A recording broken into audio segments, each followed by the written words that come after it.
let's go right ahead and talk about the Paul George injury. So as you guys, if you guys tuned into the last segment, which I talked about it in the first segment, at the last podcast, so you can check the video out on YouTube, or if you guys are on the audio side, you can listen to the first segment of the audio podcast. So I talked about how Paul George he seemed to have suffered what was a hyperextended knee injury, and I can't show the image because I mean it's a very just looking at it it looks like it hurts, right? So I really don't want if I think it hurts and I'm looking at it, I can only imagine what you guys think we're looking at it. Obviously those on the audio side won't be able to see that, but I said that this could be like a huge trickle down effect that would go on throughout the rest of the season, and that maybe Paul George won't remain healthy throughout the entirety of the season because he already got injured in a preseason game.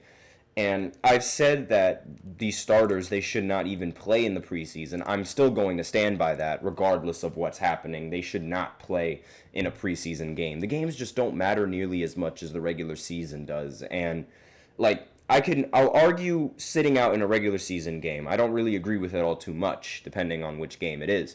But like sitting out in a preseason game, I think every starter should be sitting out in a preseason game. But that's just me. Let me know what you guys think in the comments. So we do have some positive news in regarding Paul George's hyperextended knee. So obviously he exited the game early the other day against Atlanta on Monday after suffering what was thought to be a hyperextended knee injury, as you guys know. Though the injury, it didn't look all that great, things appear to be all right for the 76ers, according to this article. The 76ers, they shared an update Tuesday saying that an MRI revealed there was no structural damage on Paul George's knee, meaning that his knee is all right. So he's only suffered a bone bruise and is expected to be out at least just 1 week. So all of you 76ers fans, you can like stop panicking. Everything is fine. Like he should be good to go for the season. And I mean, really, I feel like the Sixers, they might need to restrict his minutes maybe just a little bit, maybe just a little bit, just to make sure that he doesn't get injured again. And I mean, he's 34 years old, and he missed a total of 127 games across the last 5 seasons with the Clippers. So injuries are they're nothing really new for Paul George, especially this stage of his career now. And the 76ers, they knew that injuries were going to be a risk when they did sign Paul George in this offseason, but obviously, they still took that chance. And now it's up to Paul George and the 76ers to be able to limit those injuries as much as they possibly can. And even with these injuries, he still averaged 22 points, 5 rebounds, and 3 assists, and 1.5 steals per game in 74 games last season. And he's beginning in his 4-year, $211 million contract with the 76ers. So, again, this injury isn't all that big of a deal. Like, he should be fine and should be ready to play going into the NBA season. Again, that wasn't my main concern. I wasn't concerned with whether or not this Paul George was going to not play throughout the entirety of the season with this injury. That wasn't my concern. My main concern is how the 76ers are going to manage this injury throughout the rest of the season. Because, again, these 76ers, Joel Embiid in particular, they suffer from a lot of injuries come playoff time. And even last season, like Joel Embiid got injured before the postseason even started, and then he was injured, of course, during the postseason. It always happens. So this could be the exact same scenario for Paul George, and that's something that the 76ers are going to try their best to avoid.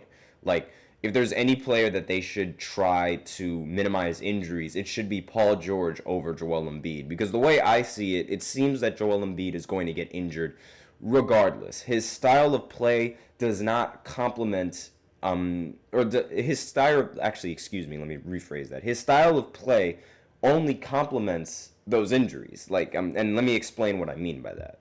Like, every single time this man goes to the basket, he always flails his body around, and then he falls to the floor. Falling to the floor while having that much mass means that you're going to fall harder.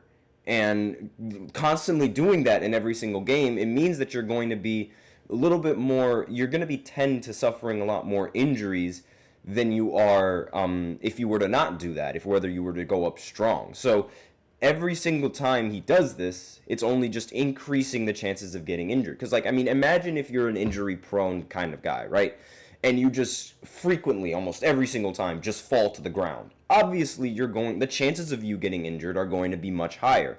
Not to mention how awkwardly he tends to land sometimes in order to exaggerate the contact and actually fall to the ground. It's like, it's not something that should be, it's not basketball. There's no other way to say it aside from it just not being basketball.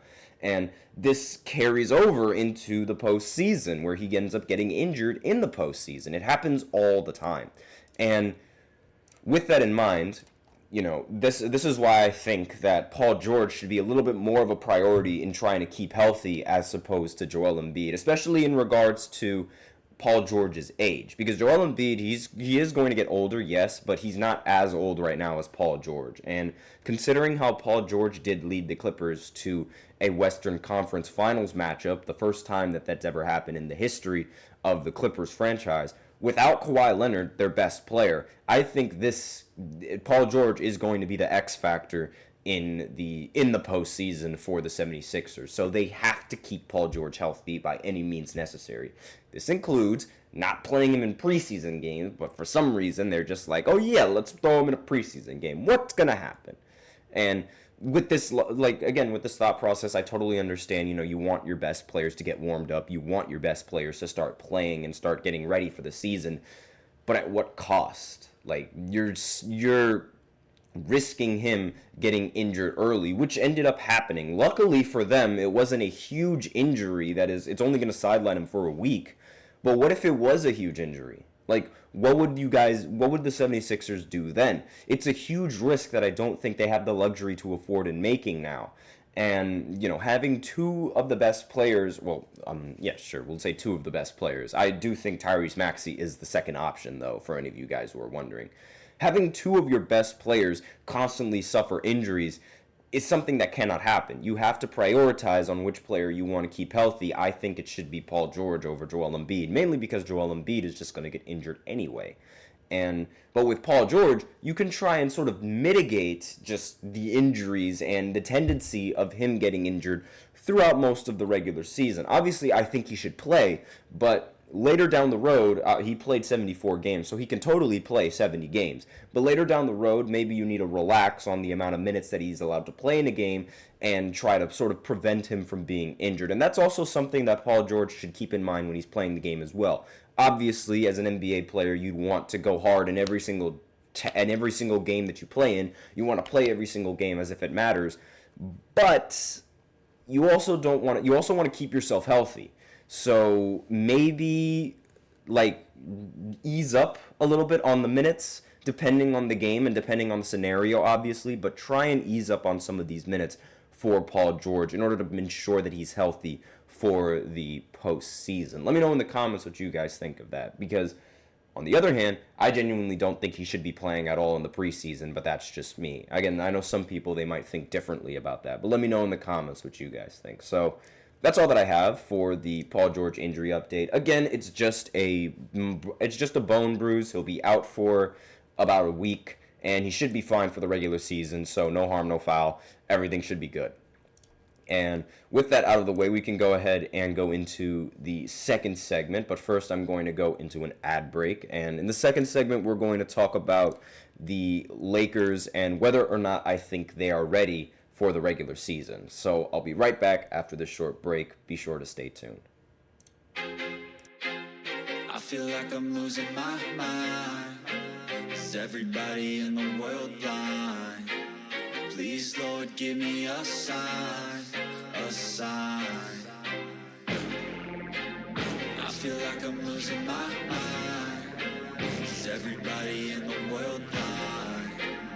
Please, Lord, give me a sign, a sign.